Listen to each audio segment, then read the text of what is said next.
Hi hello welcome back to our channel.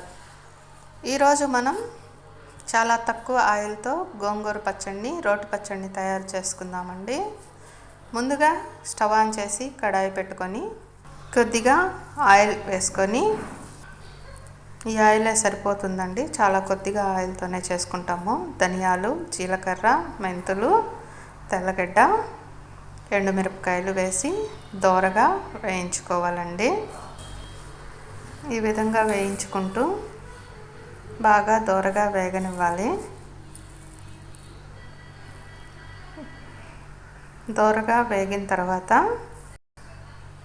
వీటిని ఒక ప్లేట్లోకి ట్రాన్స్ఫర్ చేసుకోవాలండి.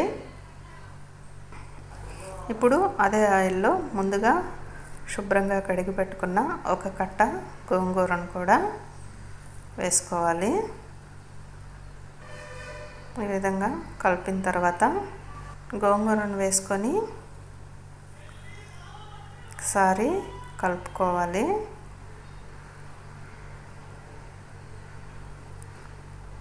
మూత పెట్టుకొని ఒక 5-10 నిమిషాలు మగ్గనివ్వాలండి. 10 నిమిషాల తర్వాత ఇలాగ మూత తీసి చూస్తే మనకు గోంగూర అనేది బాగా దగ్గర పడిపోయి ఉంటుంది.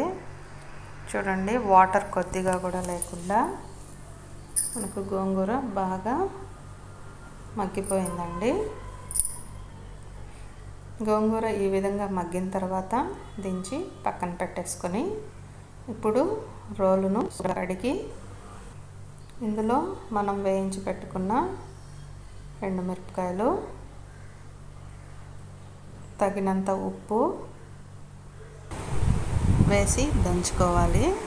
బాగా మెదిగాక ఇప్పుడు మనము కొద్దిగా ఇంగువను కూడా యాడ్ చేసుకోవాలి.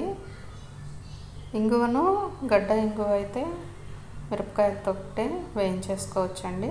మనము పౌడర్ని తీసుకుంటున్నాం కాబట్టి ఇంగువ దీంట్లో యాడ్ చేసుకొని ఇప్పుడు వేసుకున్న తర్వాత బాగా మిరపకాయలను మెత్తగా దంచుకోవాలండి. ఇప్పుడు ఈ విధంగా దంచిన తర్వాత గోంగూరను కూడా అందులో యాడ్ చేసుకొని ఒకసారి బాగా మరీ మెత్తగా కాకుండా మరీ కచ్చా పచ్చా కూడా కాకుండా బాగా దంచుకొని ఈ విధంగా దంచుకున్న తర్వాత ఇప్పుడు చూడండి, ఈ విధంగా దంచేసుకున్నాం కదా. ఈ పచ్చడిలో మనము ఉల్లిపాయలను కూడా కట్ చేసి వేసేసుకొని బాగా కలుపుకోవాలి. అంతేనండి, వేడి వేడి అన్నంలో నెయ్యి వేసుకొని తింటే చాలా టేస్టీగా ఉంటుంది ఈ గోంగూర పచ్చడి. మీరు ఒకసారి ట్రై చేయండి. మీకు ఎలా కుదిరిందో కామెంట్స్లో తెలియచేయండి ఫ్రెండ్స్.